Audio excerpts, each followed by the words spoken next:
गांव के बाहरी इलाके में एक पुरानी और सुनसान हवेली थी, जिसके बारे में गांव के लोग कई तरह की कहानियां सुनाते थे। कहते थे कि वहां एक खौफनाक हत्यारा छिपा है जो अपने शिकार को कभी नहीं छोड़ता। यह हवेली कई सालों से वीरान पड़ी थी, लेकिन एक रात अजय और उसके दोस्तों ने उस हवेली में जाने का फैसला किया। एक सामान्य सी शाम को अजय, राधिका, सुमित और प्रिया सभी मिलकर एक योजना बनाई। सभी ने तय किया कि वे रात को हवेली की सच्चाई जानने के लिए जाएंगे। गांव वाले उन्हें चेतावनी देते रहे, वहां मत जाओ, वह हत्यारा तुम्हें छोड़ने नहीं देगा। लेकिन उनकी हिम्मत ने उन्हें डराने की बजाय और भी उत्साहित किया। रात का समय था जब वे हवेली पहुंचे। चाँद की हल्की रोशनी में हवेली का भव्य और डरावना रूप दिखाई दे रहा था। जैसे ही वे दरवाजे के पास पहुंचे, अजय ने हिम्मत जुटाई और दरवाजा खोला। अंदर घुसते ही ठंडी हवा ने उन्हें झकझोर दिया। सभी ने एक दूसरे को देखकर मुस्कुराने की कोशिश की, लेकिन कोई भी आरामदायक महसूस नहीं कर रहा था। हवेली के अंदर दीवारों पर पुरानी तस्वीरें लटक रही थी और फर्श पर धूल की एक मोटी परत थी। वे चारों एक साथ चलने लगे, लेकिन अचानक अंधेरे में एक अजीब खटखटाहट सुनाई दी। सभी एक दूसरे के करीब आ गए। अजय ने कहा, यह शायद बस हवा का असर है, चलो आगे चलते हैं। जैसे जैसे वे अंदर बढ़ते गए, उन्हें एक पुरानी किताब मिली।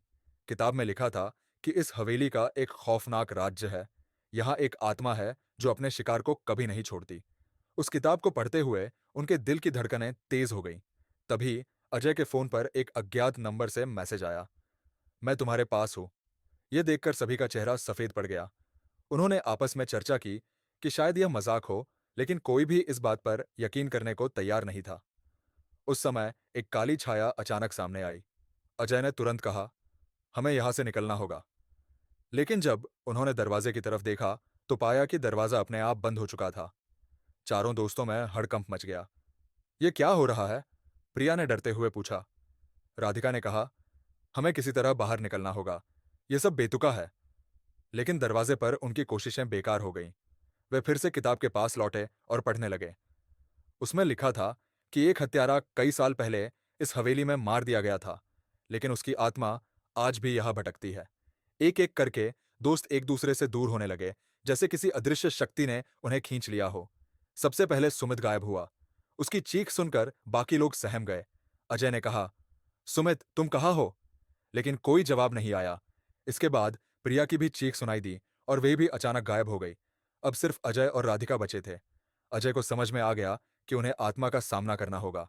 उसने कहा, हमें यहां से भागने की कोशिश नहीं करनी चाहिए, शायद हमें आत्मा से बात करनी चाहिए।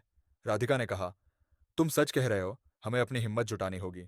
उन्होंने पुरानी किताब में लिखा हुआ एक मंत्र पढ़ना शुरू किया, हे आत्मा, हम तुम्हारी शांति के लिए यहाँ आए हैं, हमें अपने क्रोध से मुक्त करो। अचानक हवेली में एक ठंडी हवा चलने लगी और एक काली छाया उनके सामने प्रकट हुई।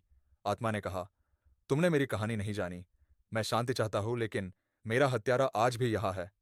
अजय ने हिम्मत जुटाते हुए कहा, हम तुम्हारी कहानी सबको बताएंगे, बस हमें और हमारे दोस्तों को छोड़ दो। आत्मा थोड़ी शांत हुई और बोली, अगर तुम सच में मेरी मदद करना चाहते हो, तो तुम मेरे हत्यारे का पता लगाओ। जब तुम उसे पकड़ोगे, तभी मैं शांति पाऊंगी। अजय और राधिका ने सहमति में सिर हिलाया और अपने दोस्तों को बचाने के लिए तैयार हो गए।